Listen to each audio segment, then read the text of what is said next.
Well, the welder showed up. The guys showed up in a pickup truck with a big trailer towing behind it, and every order was put in the trailer wrong, and they were sent the wrong way out of Vegas. Their first scheduled delivery was down in Yuma, but it was the first thing packed on the trailer, so they had to uh, basically open up the side door, climb over the top of everything, and pull the order out. And it put the whole everything back in backwards, basically, and they were sent the wrong direction.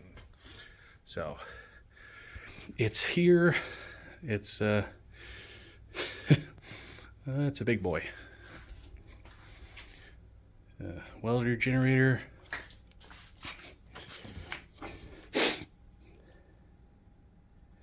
Key start.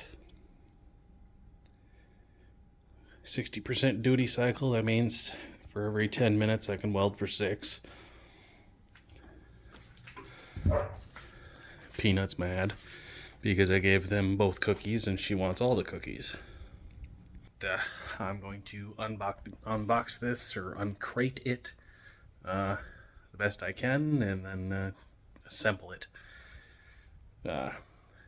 So it looks like I got pull these tabs off and then unbox it that way, and I get to keep a really cool box, I guess, because I really like this box. I want to keep it as in good enough condition as I can. Talk to you guys in a bit. Okay, got the top of the box off. Gonna do what I can to straighten every tab that comes off of here. I want to straighten them because I want to eventually remake this box and then put possibly a hinge on the top for the lid. Okay, so this is all the the kit. It comes with funnel and welding gloves. Wonder how good these welding gloves are. It's hard putting gloves on one-handed. I'm not gonna bite it because let's see. There we go. Yeah, I mean, those are really good gloves. Really good gloves. There's,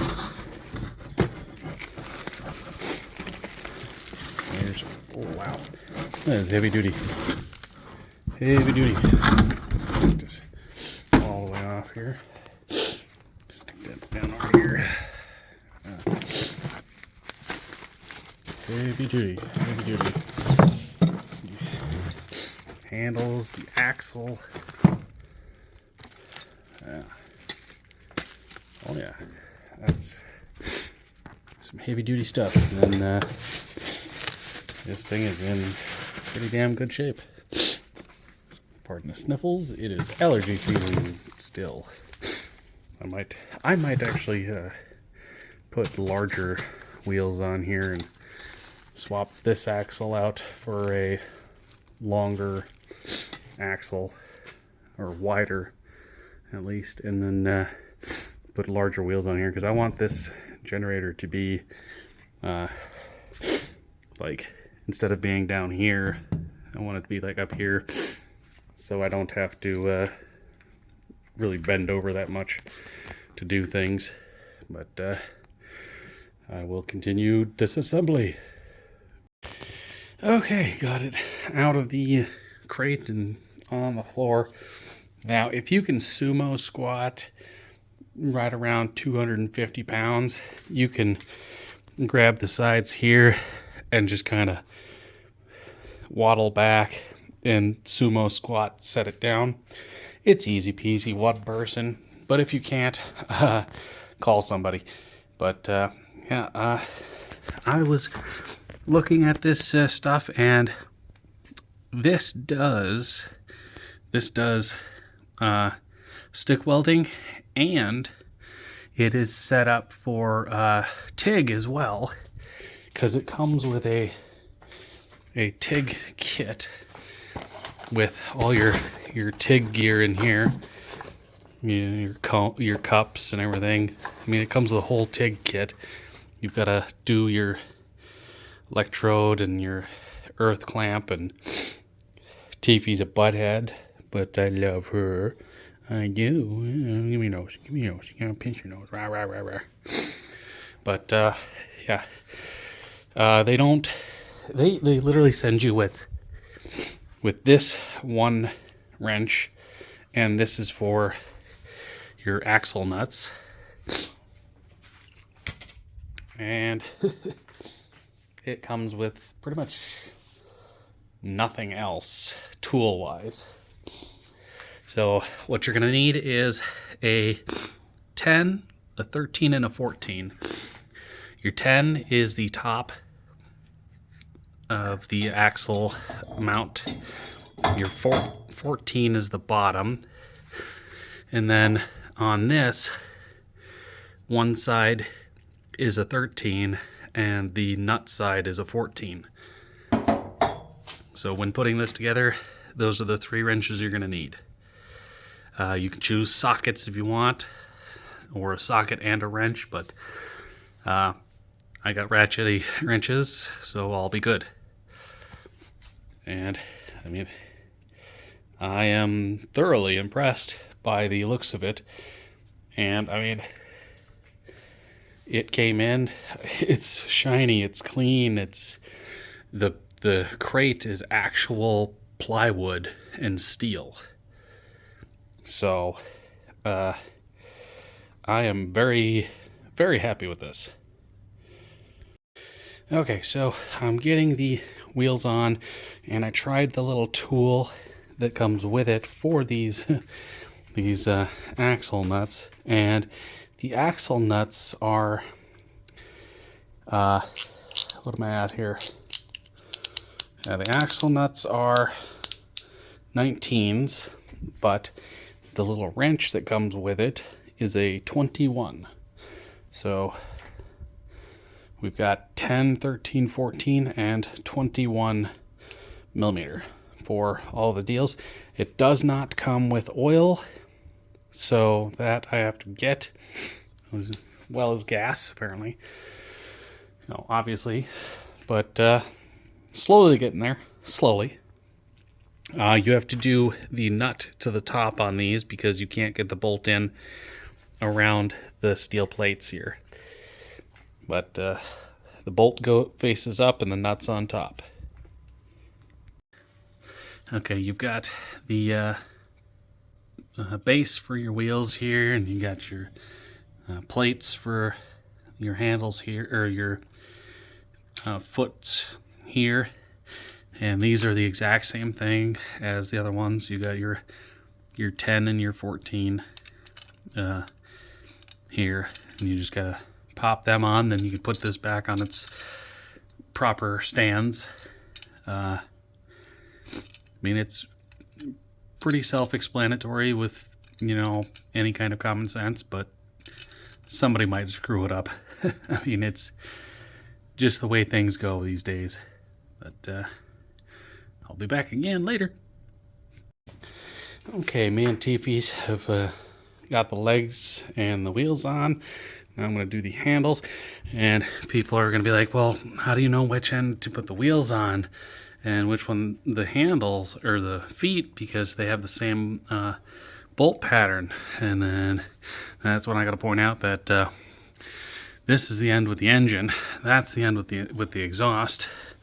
And it's easier to pick up the exhaust side than the heavy engine side.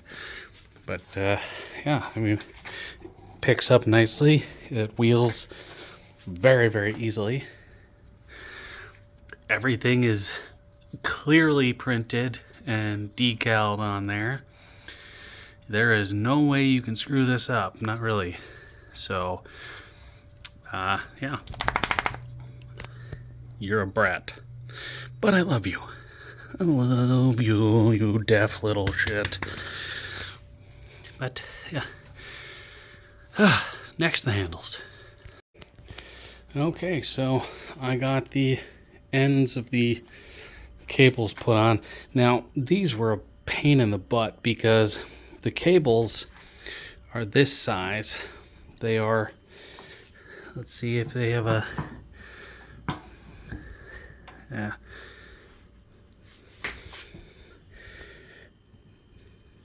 They don't, 50 T5013. They don't really have anything on there, but the lug that you bolt them into is larger than this, so you really gotta work with them to get them in there. And one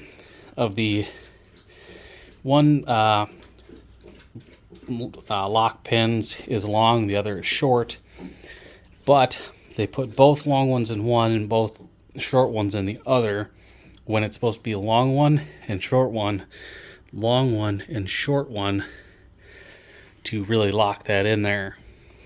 So those are done. And what they don't tell you is that you have to unbolt this panel first before you put on the wheels, because these are really difficult to get to. These are what is it? Is that 5/16 and 10 millimeter? 10 millimeters for the battery, and the 5/16 is these guys. And this one really, it was down here, but it was so it was put on there so damn tight. Undid all these three, and I had to slip this down with the wrench on it, and then hold the wrench while slipping this up, and I had to keep doing that until it backed out enough to where I can unscrew it. But now that's done. The battery is in and on there. I just have to charge the battery, put fuel in it and oil in it, and then I can run it for a bit and get the battery done up the way it's supposed to be. But there it is. I mean, damn thing looks amazing. So they literally, the only instructions for this entire assembly is the wheels, the foot things. That's it. That is all they tell you how to do, is put on the wheels.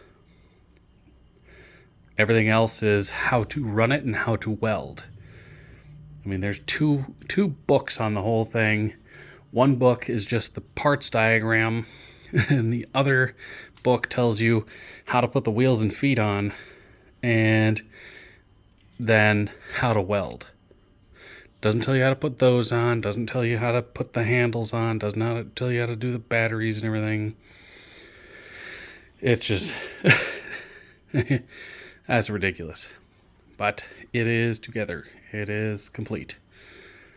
And it is very piss poor weather out right now. But there it is. Hopefully sometime this week I'll get to play with it.